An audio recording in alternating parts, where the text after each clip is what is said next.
धीरे से बोले, मोहतरमा आपको निकाह मंजूर है। दुल्हन बोली नहीं जी, उनका नाम तो मकबूल है। हो गया नहीं जी।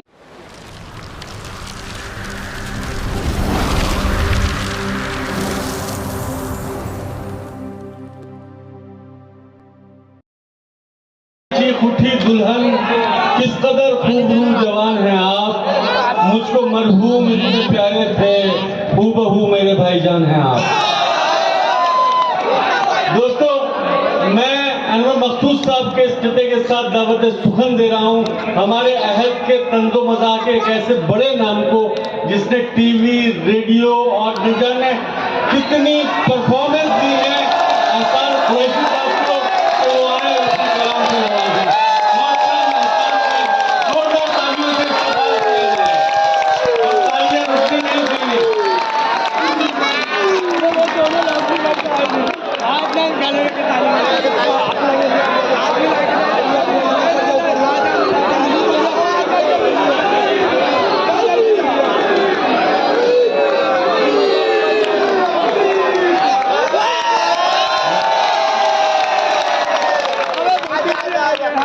अस्सलामु अलैकुम। कांठी वाले तो छा गए, कांठी वाले तो छा गए, सबके मन को भा गए। हाजी आबिद और हाजी मोनू जी ने इतने प्यार से बुलाया, हम मुंबई से चलकर आपके बीच में आ गए। कविता समाप्त हो गई है, अब आप तालियां बजाता है। लोग नहीं लेना कहाँ शुरू होगी कहाँ एंड होगी मैं बताता जाऊंगा। बहुत अच्छी आवाम माशाल्लाह। कितने साल, 20 साल हो गए मोनू भाई, हाजी साहब टीवी पे आया हूँ, मगर आपको मुबारकबाद। पहली बार मुझे यहाँ आपने बुलाया और इतनी अच्छी आवाम से मुलाकात करवाई आपने, बहुत बहुत शुक्रिया। 3 पीढ़ी का प्यार मिला है। जो बच्चे मुझे सुनते थे वो जवान हो गए, जो जवान सुनते थे वो बुजुर्ग हो गए, और जो बुजुर्ग सुनते थे अल्लाह उनको जन्नत नसीब। 3 पीढ़ियों की दुआएं लेके चला माशाल्लाह। पहली बार जब अंजुम बाजी से टकराया, इतना बड़ा बैग था, मैंने कहा बाजी ये बैग तो आज मैं ही रखूंगा। बाजी बोली बैग बराबर तो तू ही है, मगर नहीं, ऐसी दुआ दी कि उनके पीछे पीछे फिर मैं भी चला और यहाँ तक आ गया। बहुत बहुत शुक्रिया। वाह, अंजुम साहिबा ने शेर सुनाई थी, बस उसको मैंने जहन में रखा। जो हम झुक के मिल रहे हैं तो कमजोर मत समझ, हम झुककर मिल रहे हैं तो कमजोर मत समझ, फलदार शाख हो तो लचकती जरूर। बस उसी दिन से मैं भी लचक गया, बहुत नरम रहा। मगर भाईजान का शेर सुना नाजिम साहब का, इतना अच्छा शेर लगा, तुम गीले बालों को सुखाया न करो। मैं किसी को क्यों बोलूं, मैंने अपनी अहलिया को ही बोल दिया। उसने बाल नहीं सुखाई, दोपहर तक उसको बुखार हो गया, शाम तक निमोनिया हो गया। इनका शेर इतना महंगा पड़ा, मैं 3 महीने इलाज कराना पड़ा। तो आप ये मशवरे पे अमल मत करना और अपनी महबूबा को मत बोलना कि सूखे हुए बाल, गीले हुए बाल सुखाया ना कर। चलो, ये वो मुल्क है जब मौत से हंसी निकलती है, आदमी मरते मरते हंसाता है। फांसी पे चढ़ते हुए कैदी से जज साहब ने कहा, ये टोन बार बार इसलिए दोहराऊंगा ताकि आप सबको लगे मैं ओरिजिनल ही हूँ, नहीं तो आजकल मेरे डुप्लीकेट निपटा के चले जाए। फांसी पे चढ़ते हुए कैदी से जज, अच्छा एक है, खड़े हो जाओ, ये मेरे माशाल्लाह। मगर ये अपने सुनाता है, मगर कई तो मेरे सुना देते। कामठी बस स्टॉप के पास खड़ा था, बोले भाईजान आपके स्टाइल में सुनाता हूँ, खूब खूब कमाता हूँ। मैंने कहा सुना दे मुझे। तो उन्होंने मेरी स्टाइल में आज ही सुनाया, पानी नहाना है तो नदी में आओ, पानी नहाना है तो नदी में आओ, किनारों में क्या रहता है, वो प्यार करना है तो बाहों में आओ, इशारों में क्या रहता है। मैंने कहा बेटा देख उसकी दूसरी लाइन बदल ले, पूरा मुल्क तुझे मोहब्बत करेगा जैसे मुझे करता है। तो मैंने दूसरी लाइन सुधारा, अगर दूसरी लाइन ठीक लगे तो अब ताली बजा लेना, पहले मैं शाल ओढ़ लूं।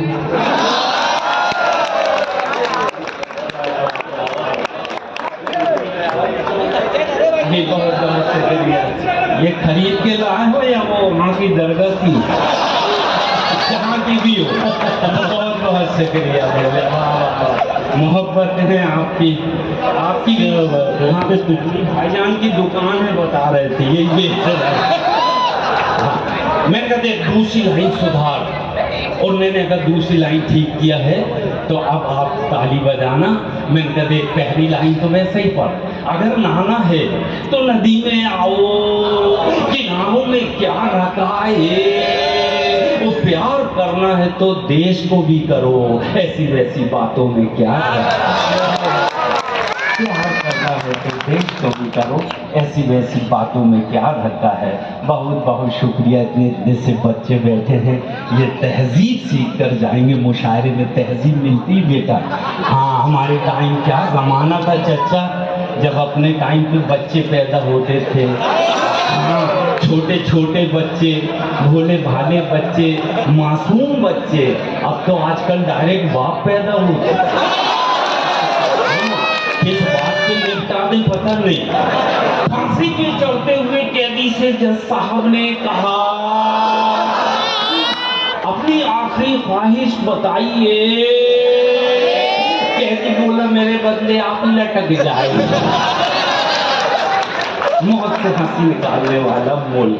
बहुत सारे टीवी पे मैंने आइटम सुनाया, पहली बार सिद्धू जी के सामने आया, 2 ही लाइन सुनाया, फेल हो गए। मैं कविताएं सुनाता हूँ 2 या 3, मैं कविताएं सुनाता हूँ 2 या 3, जम गया तो सचिन नहीं तो अजहरुद्दीन, और ताली वहीं से हो गई। बहुत अच्छा लगा, वाह वाह।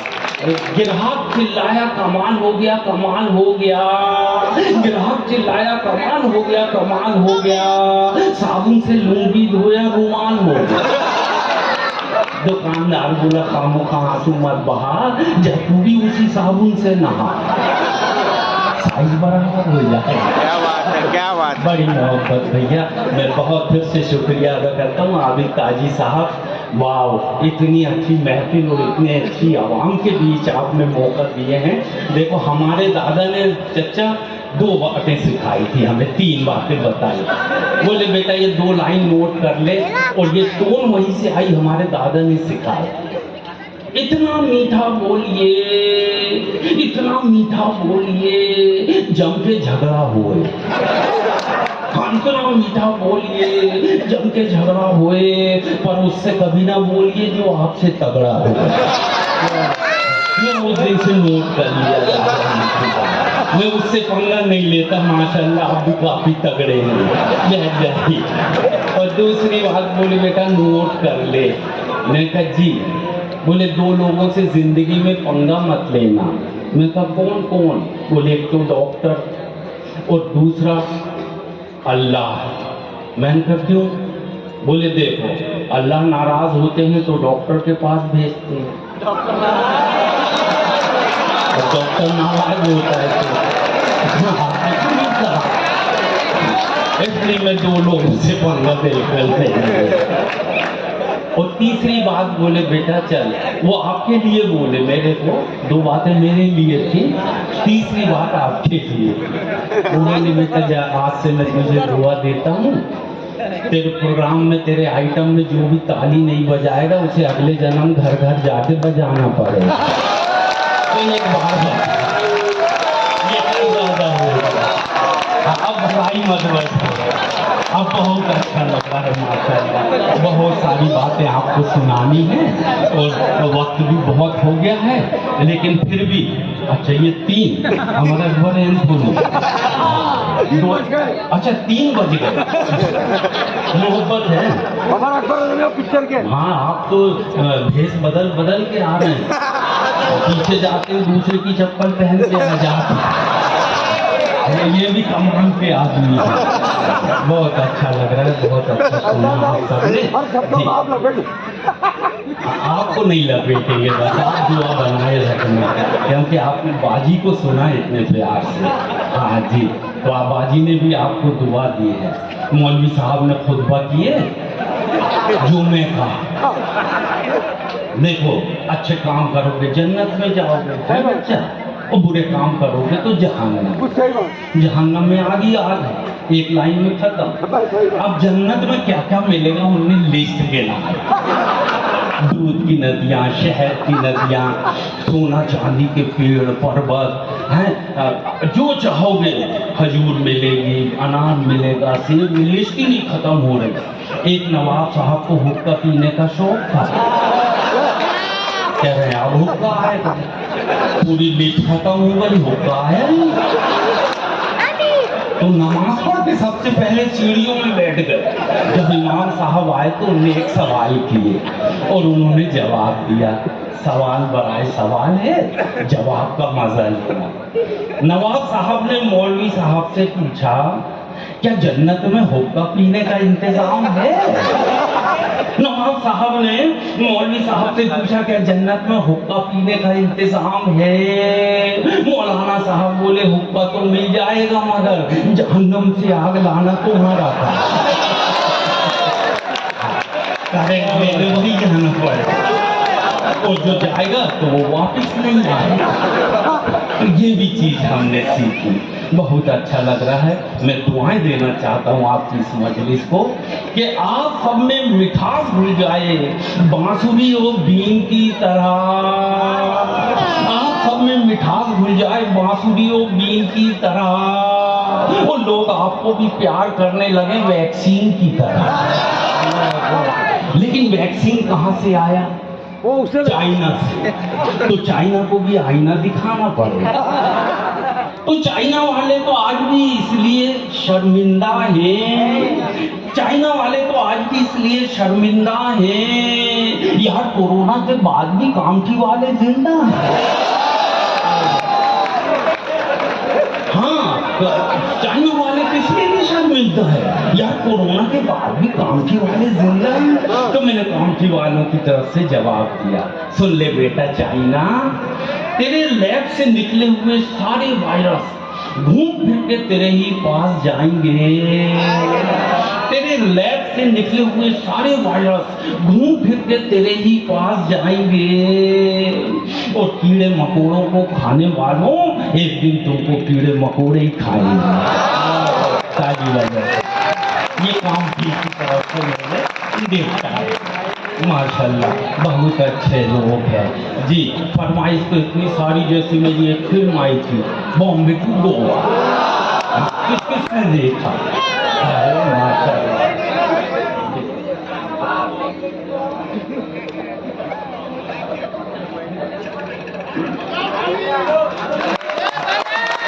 बाजी के लिए एक बात सारी है। इतनी बिखरी हुई महफिल को इन्होंने सजा दिया, वरना मैं खुद घबरा रहा था कि मैं आप सबको कैसे जमा करूं, लेकिन ये काम बाजी ने आसान कर दी। बहुत बहुत शुक्रिया। और बाजी का भी वही हाल है, जहाँ ये बच्चे बैठे हैं, 20 साल पहले बाजी आई थी तो इनके वालिद बैठे, मगर वो भी उतने ही बड़े थे, 45 साल हो गए दाई को जी। अच्छा, वो भी सुनाऊंगा। पहली बार नागपुर आना हुआ, मोमीनपुरा में जुम्मन चाचा टकरा गए। हाँ, अंडे की दुकान थी। मैं सुबह गया, मैंने कहा चाचा अंडे कैसे दिए? तो टोपी खुजाने लगे। वो समझे कि ये तंजो मिजाज आदमी है, मजाक तो नहीं कर रहा। मैंने फिर पूछा मैं कहा चाचा अंडे कैसे दिए? बोले बेटा तू तरीका पूछ रहा है कि भाव? अरे मैंने कहा मैं तो अभी भाव पूछ रहा हूँ। बोले क्यों पूछ रहा है? मैं कहा सुबह मेरे बच्चे ले गए 2 अंडे, दोनों गंदे निकले। बोले कितने बजे? मैं कहा सुबह 7 बजे। बोले बेटा 7 बजे मैं नहीं देता, मेरे बच्चे देते। तो मैंने कहा आप कब देते हैं? बोले मैं 5 बजे के बाद देता। और इतवार के दिन हम जब बाजार करने जाते हैं इतवार तो तेरी चच्ची भी देती। चाचा को मैं बोलता हूँ तो बुरा लगता है, तो खुद बोलते हैं तुमको अच्छा लगता है। जी बहुत अच्छा लग रहा है, बहुत अच्छे से सुन रहे हैं आप माशाल्लाह। ये बच्चों की तो क्या बात है। एयरपोर्ट पे भाईजान, एयरपोर्ट पे आ गया, एयरपोर्ट अथॉरिटी पे बॉस पहचान लिए। अरे हाँ, बॉम्बे टू गोवा किसने देखा? मेरी एक अहलिया थी, उसमें जनाब बुरखे वाली। हाँ, उसको किसने देखा? मैंने दिखाया नहीं तो कहाँ से देखा? चच्चा पूरी फिल्म एंड हो गई, मैंने बुरखा ही नहीं उठने दिया। अरे बात एक बार तो राजू श्रीवास्तव बेचारा अब रहा नहीं, बहुत अच्छा आर्टिस्ट था वो, उसको उठा के पट और सीधा गड्ढे में वहीं से खड़ा हुआ। राजू कहता अल्लाह तोबा, बुरखे वाली को मत छेड़ियो भाईजान, पटक पटक के मारती। कितनी मजेदार फिल्म, कहीं से भी देखे आपको मजा आएगा।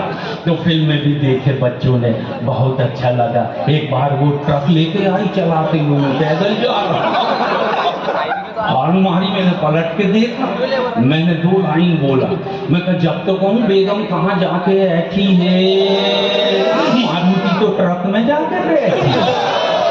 वाह बहुत शुक्रिया, फिल्म बहुत देखे आपने, दुआएं दी। मैं शुरू करता हूँ, देखो कहाँ कहाँ से एक नज़्म मैं अपने मन की सुनाना चाहता हूँ। अच्छा, मैं बात कर रहा था एयरपोर्ट की। सर एयरपोर्ट अधिकारी मिल गए, बोले भाईजान आपको तो जाने नहीं दूंगा। मैं क्यों? बोले पहचान गया, आपको टीवी में देखता हूँ, कॉफी पी के जाओ। मैं कॉफी पीने लगा। मुझे एक बात बताओ, ये ऑब्जर्वेशन बड़ा अच्छा है आपका, तो कैसे पहचानते हो?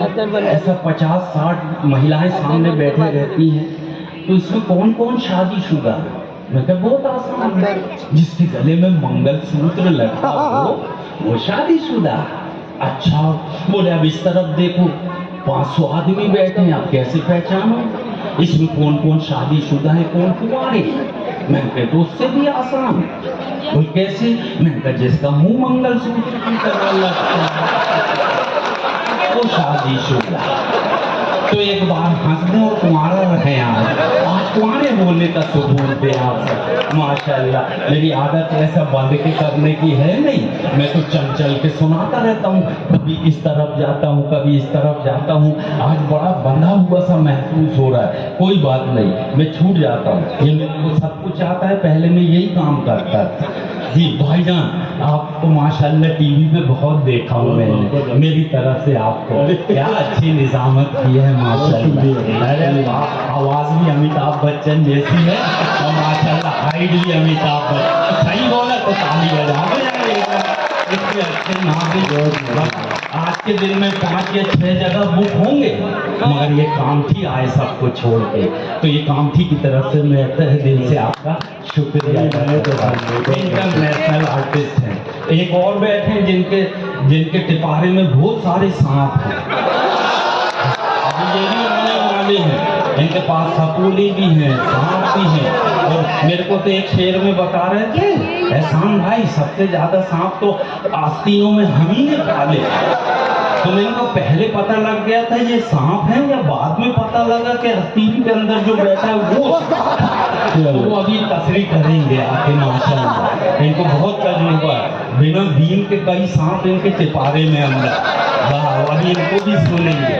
तो वो कहने लगे भाईजान चाय पीते पीते, अच्छा एक बात बताओ। मैंने कहा अच्छा एक बात तो तुमने ये पूछ ली।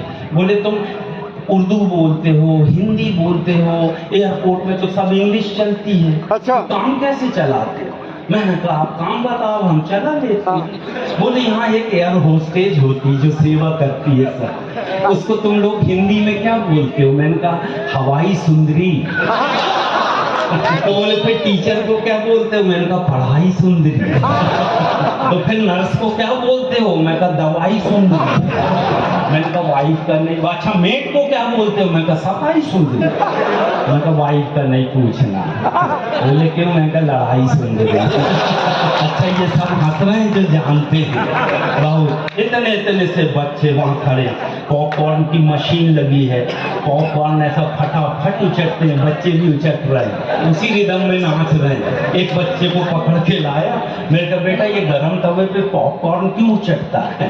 बच्चा बोला अंकल आप बैठ के देख लो। नहीं भाई, ये ऐसी पीढ़ी गरम तवे पे बिठाई, बड़े खतरनाक। दूसरे बच्चे को लाया, बेटा मैंने कहा बेटा एक बात बता, चाय पीना फायदेमंद है कि नुकसान वाली बात? बोले अंकल कोई पिलाए तो फायदेमंद है, वो पिलाना पड़े तो नुकसान है। इतनी अच्छी गणित है इन लोगों की। एक बच्चे को पकड़ के लाया, मैंने कहा कौन सी पढ़ता है? दादा आप तो मजा ही नहीं ले रहे, ये सिर्फ एहसान कुरैशी बोलो आप 2000 कैसेट आ जाएंगे। हाँ अभी ताली आगे बजा के ये किसको दिखा रहे हैं? इसलिए तो वो लोग आए नहीं, दोस्त लोग घर ही बैठ के देख रहे हैं, ये दिखा रहे हैं। क्या बात है, क्या कोई बात नहीं, आप दिखाओ हैं, मैं आपको देखूं कि आपके मोबाइल को देखूं? माशाल्लाह दोनों अच्छे, आपको देख। क्या बात है, क्या बात। मैंने कहा कहाँ तक बेटा पढ़ते हो? तो बोले मैं 4वीं पढ़ता। पहाड़े कहाँ तक आते हैं? बोले 8वीं तक। मैंने कहा सुना। उसने हाथ बांधा और 8 का पहाड़ा सुनाया। मेरे को 2 या 3 लाइन समझ में आई, उसके बाद मेरे समझ में नहीं आया। हो सकता है आपके समझ में आ जाए। ऐसा हाथ बांधा और रिदम में सुनाया। 8 कम 8 दूनी 16, 8 3 24, 8 चौके गैया, 8 पंचे गैया, 8 छक्के गैया, 8 छक्के गैया, 8 मस्ती हैं बच्चों। ये किस टाइप का पहाड़ा है? 8 या 24 तक तो ठीक ठीक आया। ये क्या है? बोले सर पहाड़े पे बोल भूल गया, धुनपुरी यार। अरे उसने धुन सुना दिया, बाद में पता चला वो कव्वाल का लड़का। और वो कव्वाल भी यहीं बैठे हैं, हाशमी साहब नहीं का बच्चा। ये रोज प्रैक्टिस करते घर में, तो वो कोई धुन उसको याद हो गई। वाह भैया बहुत अच्छा लगा हाशमी साहब, आप लोग यहाँ पर आए, आपके साथ अशफाक भाई भी आए हैं माशाल्लाह। आपको मैंने पूछ लिया अशफाक भाई से, अशफाक भाई आपको तो माशाल्लाह कुदरत ने ऐसे पैदा किया है, इसके फायदे बताओ। बोले मौसम विभाग सबसे पहले मेरी से जानकारी लेता, जब बूंदे पड़ती हैं सबसे पहले मुझे ही एहसास होता है। अच्छा और क्या फायदे? बोले कंघी नहीं रखना पड़ता भाई। हाँ और बताओ? बोले ठंडी ठंडी हवा चलती है दिन भर, पसीना नहीं आता। मतलब कोई नुकसान तो होगा? बोले बस मुंह धोते समय समझ में नहीं आता कहाँ तक धोना। हाथ ही नहीं धोता। मगर बहुत अच्छे लोग हैं आप, छोटी छोटी बातों में हंसते हैं। बहुत बहुत सारी कविताएं सुनाना है। सर मैंने अक्षय कुमार का एड देखा जी जी, अक्षय कुमार को सिर्फ 2 लाइन बोलना था, सैंडो बनियान पहनो, और बोले सिर्फ 1 लाइन बोलो, ये अंदर की बात है, ये बाहर की बात है। अंदर की बात तो सन्नी देओल बोल दी, तो आप बोलो ये बाहर की बात है। कितने पैसे लेंगे? बोले 20 करोड़। बाप रे, बोले 20 करोड़, नई कंपनियां बंद हो जाएगी। 5 करोड़ ले लो, 10 तक ले लो। वो सौदा नहीं हुआ। मैंने न्यूज़ पढ़ा, उसी दिन कंपनी को लेटर लिखा। अब लेटर का मजा लेना। अक्षय कुमार ने 10 करोड़ का ऑफर ठुकराया। अक्षय कुमार ने 10 करोड़ का ऑफर ठुकराया। मुझको बड़ा गुस्सा आया। मैंने कंपनी को लेटर लिखा कि आपको एहसान कुरैशी नहीं दिखा, क्या आपको आपको मैंने कंपनी को लेटर लिखा कि आपको एहसान कुरैशी नहीं दिखा। अरे बार बार आपकी कंपनी को, आपके प्रोडक्ट को चूमूंगा, केवल 2 करोड़ दे दो, जिंदगी भर बनियान में ही घूमूंगा। 2000 मिल जाए तो कपड़े कौन पहने। बहुत बढ़िया, बहुत बढ़िया। ऐसा भी करना पड़ता है। बढ़िया, बढ़िया। मगर बहुत अच्छे हैं आप लोग। अब हाशमी साहब ने बचपन में मेरे से एक किस्सा सुने थे। हमारे यहाँ कहाँ ताजी साहब है ना, हमारे यहाँ मस्जिद के एक मुतवल्ली है, उनके यहाँ एक ऐसी तिजोरी रहती है, जुमे का माल आए अंदर, फितरे का माल आए अंदर, चंदे का माल आए अंदर, और वहाँ घर में रखे और पीछे से निकाल के अपना प्राइवेट काम करे, अपना इस्तेमाल, और सामने तुगरा टांग दिए, हाजा में फजले रख दिए। तो यार जमात बोले यार इतनी मेहनत का पैसा ये अकेले ही खा जाते हैं। बोल चलो जुमे के दिन इनको निपटा दो। वो जुमे को गए जनाब नमाज पढ़े, सबने वो तिजोरी उठा के ले गए, पीछे से दीवार खोदे वो तिजोरी ले गए, तुगरा टंगा था, हाजम में फसले रबी, उसको निकाले और वहां टांग दिए।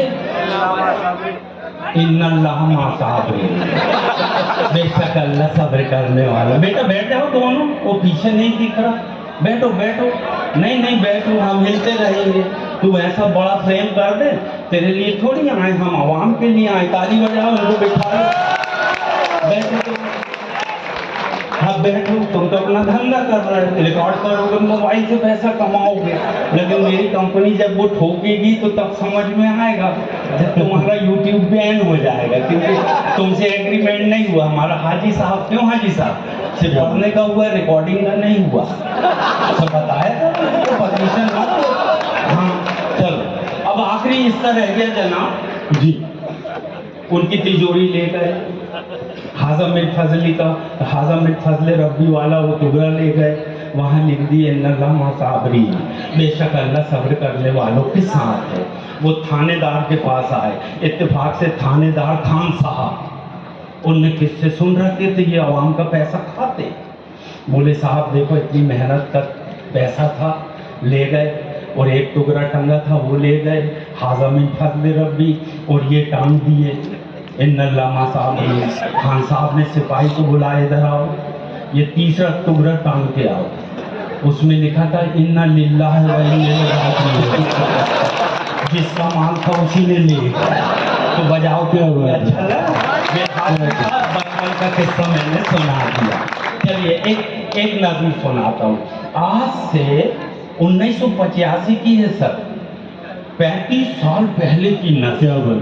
हाँ, मोमिनपुर में लिखी थी ये मैंने। हमारे एक दोस्त हैं कल्लू पहलवान, बेहद मजाकिया इंसान। जहाँ हम खड़े थे वहाँ की मिठाई की दुकान। हाँ 35 साल पहले। हाँ नहीं अब तो नहीं रहे, नहीं अल्लाह मियाँ उनको जन्नत नसीब करे। हमारे एक दोस्त है कल्लू पहलवान, निहायत ही मजाकिया इंसान। जहाँ खड़े थे वहाँ की मिठाई की दुकान। हम देख कर बोले आओ आओ भाईजान मिठाई खाएंगे। मैंने कहा हाँ आप खिलाएं और हम ना खाएं। फिर उनने एक प्लेट में 2 गुलाब जामुन रख के हमको दिए। मैंने पहला गुलाब जामुन खाने के लिए जैसे ही मुंह खोला, इतनी देर में पहलवान जी निकल गए पूरे 16। स्पीड देखना, गुलाब जामुन की नहीं कविता की। मैंने जैसे ही गुलाब जामुन खाने के लिए मुंह खोला, पहलवान जी निकल गए पूरे 16। फिर गुलाब जामुन खाने के लिए मुंह खोला दोबारा, इस बार भी निकल गए पूरे 12। वो खांसते हुए बोले बेटा वो हैंडपंप दिख रहा है, मैं जा रहा हूँ पानी पी के वापस आ रहा हूँ। फिर वो पानी पीने गए, वापस ही नहीं आए। उनकी मेहमान नवाजी का हमको सम्मान करना पड़ा और केवल 2 गुलाब जामुन खा के पूरे 40 का पेमेंट करना पड़ा। अच्छा पिछले नाज़िम थे, बोले तुम्हारी गणित गलत है। मैंने कहा क्यों? बोले 40 क्यों दिए? मैंने कहा गिन लो। बोले पहले खाए 16, बाद में खाए 12, कितने हो गए 12 और 16? 28। मैं कहा 2 महीने भी खाया। बोले फिर भी 30 हो रहा है, तुमने 40 का पेमेंट क्यों किया? अरे मैंने कहा जब पानी पीने जा रहे थे तो 10 हाथ में रख के लेके गए। तो ऐसे करके उनके मेहमान नवाजी का हमको सम्मान करना पड़ा, 2 गुलाब जामुन खा के पूरे 40 का पेमेंट करना पड़ा। 6 महीने बाद फिर वही कल्लू पहलवान, वही मिठाई की दुकान, और हमें देख के बोले आओ आओ भाईजान मिठाई खाएंगे। मैंने कहा हाँ जरूर खाएंगे, मगर इस बार पानी पीने हम जाएंगे। हाँ हाँ तुमको प्यास थोड़ी लगती है, प्यास हमको भी लगती है। बहुत बहुत शुक्रिया। अब हमको टिपारा खोलना है। हाँ एक ही शायर बचे कि और भी कोई है? सिर्फ एक ही है। तो मैं आखिरी नज़्म सुना देता हूँ, तो हो सकता है जाते जाते। अच्छा एमपी की बसें, अरे वो गजब की बसें हैं। आप तो जाते हैं, यहीं से बॉर्डर है, 50 किलोमीटर चलो और एमपी शुरू हो जाता है। जब हम बचपन में जाते थे ना सर यहाँ से एमपी अपने गांव, तो 50 किलोमीटर साए, और वहाँ फिर एक बोर्ड शुरू लगता था, उसमें 2 लाइन लिखी होती थी, मध्य प्रदेश सीमा प्रारंभ और सड़क समाप्त। वहाँ से सड़क खत्म हो जाती है। कई बार हमें रातों में लोग टार्च लेके दिखे खेतों में। मैंने कहा क्या कर रहे हो? बोले सड़क ढूंढ रहे हैं। मैंने कहा हम पैदा हुए हमें ही आज तक नहीं दिखी, तुमको एक रात में दिख जाएगी। बोले क्या करें? मैंने कहा पीछे पीछे आओ। वो सब पीछे पीछे आते थे, दिन में कहीं ना कहीं हम निकल जाते थे। गजब की बसें होती थी सर। अब तो दौर बदल गया, वो बसें सुनने के बाद सरकार ने बंद ही कर दी, क्योंकि मैंने टीवी में बता दिया ये हालत है। बस में लिखा रहता था बस, और सवारियों के माथे पे बेबस, जिसका कोई बस नहीं चलता। हाँ ड्राइवर से बात करो तो ऐसा लगता अपना सर दीवार पे पटको, मगर इससे मत पूछो। कंडक्टर आवाज लगा रहा है नागपुर चलो नागपुर चलो। इधर नागपुर है, सिवनी बीच में है, और इधर जबलपुर। ये ऑरेंज सिटी और ये मार्बल सिटी। नागपुर चलो नागपुर चलो। मैंने कहा बस कहाँ जा रही है? बोले नागपुर। मैंने कहा बस तो बोर्ड तो जबलपुर का लगा। बोले तू बोर्ड में बैठ के जाएगा कि बस में? मैं तो बस ही में जाऊंगा। बोले टिकट ले अंदर बैठ जा। टिकट लेके अंदर बैठा, 2 लोग पहले से बैठे, दाएं में बैठे एक और बाएं में एक दादा। मैं दाएं वाले से पूछा दादा कहाँ? बोले नागपुर। बाएं वाले से पूछा आप? बोले जबलपुर। आका माजी सटक ली, मेरा माथा गर्म हो गया। मैं ड्राइवर के पास गया, मैं तो नागपुर भी अंदर भर रहे हैं जबलपुर भी। बोले आप लोड मत लो, गाड़ी छूटते समय पैसेंजर गिनेंगे, जहाँ के ज्यादा होंगे ये बस नहीं जाएगी।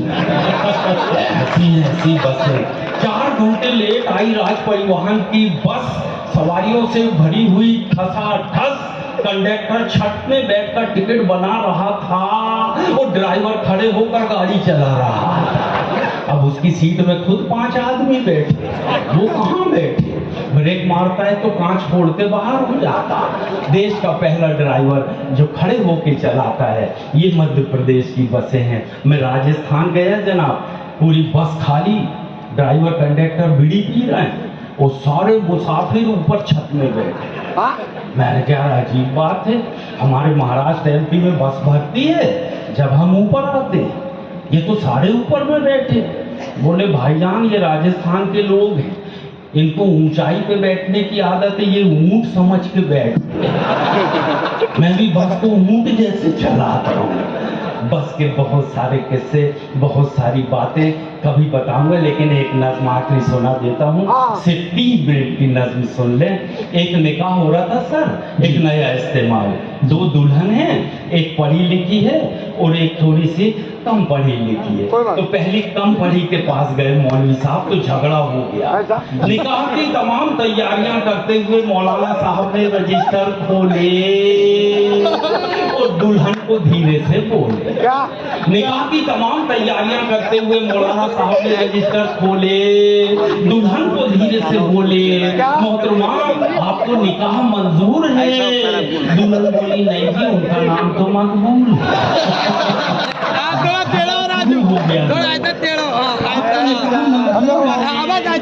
नहीं जी उनका नाम तो मकबूल है। तो मौलवी साहब बोले रजिस्टर में अपना नाम भर लो और मकबूल को अपने निकाह में मंजूर कर लो।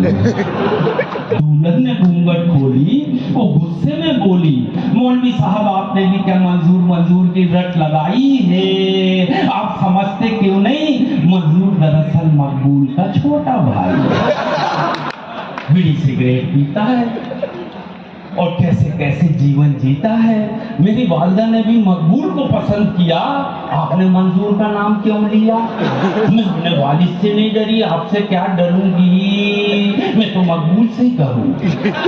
अब मैं जैसा जैसा कहती हूँ आप रजिस्टर में भर लो, और ज्यादा ही है तो मैं मकबूल से करती हूँ, आप मंजूर से कर लो। ये पहला मामला निपट गया। अब वो रजिस्टर लेके पढ़ी लिखी लड़की के पास आए। अब उसने पांच बातें बोली बड़ी कीमती। जैसे ही इन्होंने वो पढ़ी लिखी खातून से लड़की से बोले, मोहतरमा आपको निकाह मंजूर है? दुल्हन बोली, मौलवी साहब आप जिंदगी भर निकाह मंजूर करवाते हो, मगर पहले ये तो बताओ कभी मेहर की रकम भी नगद दिलवाते हो? सब काम उधारी में निपटा के चले जाते, इसमें ताली बजना चाहिए। हाँ बोलिए बेटा जो भी निकाह करना तो अपना मेहर साथ लेके जाना। मौलवी साहब जिंदगी भर निकाह मंजूर करवाते हो, पहले ये तो बताओ कभी मेहर की रकम भी नकद दिलवाते हो? अरे मौलवी साहब ये दूल्हा नहीं, ये तो भिखारी है, इसके पास जो हीरो होंडा है ना वो भी हमारे।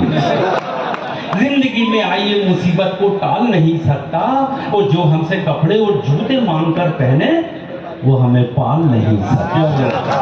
बहुत अच्छी बात है। कुर्ते पैजामे में जाना मगर लड़की से कपड़े और जूते मत मांगना, ये कोई शरीयत में जगह नहीं है।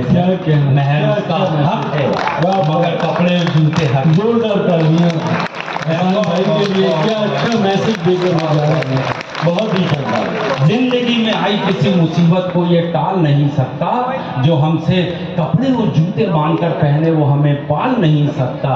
अरे मौलवी साहब ये सुन्नत रसूल की धज्जियां उड़ाने वाला है, ये दूल्हा सुन्नत रसूल की धज्जियां उड़ाने वाला है। अरे इबादत के मौके पर भी बाजे बजाने वाला है। और अब एक लाइन मौलवी साहब के लिए भी बोली, मौलवी साहब आप भी शरीयत की आड़ में इस्लामी उसूलों को उल्टा टांगेंगे, आप भी शरीयत की आड़ में इस्लामी उसूलों को उल्टा टांगेंगे, और थोड़ी देर के बाद आप भी निकाह की फीस मांगे। और आखिरी लाइन बोली मौलवी साहब अब वो दिन गए जब इस कौम के नौजवान अपने किरदार की खुशबू फजाओं में उड़ाते थे। अब वो लोग नहीं रहे जो अपने निकाह खुद पढ़ाते थे। बहुत बहुत शुक्रिया। क्या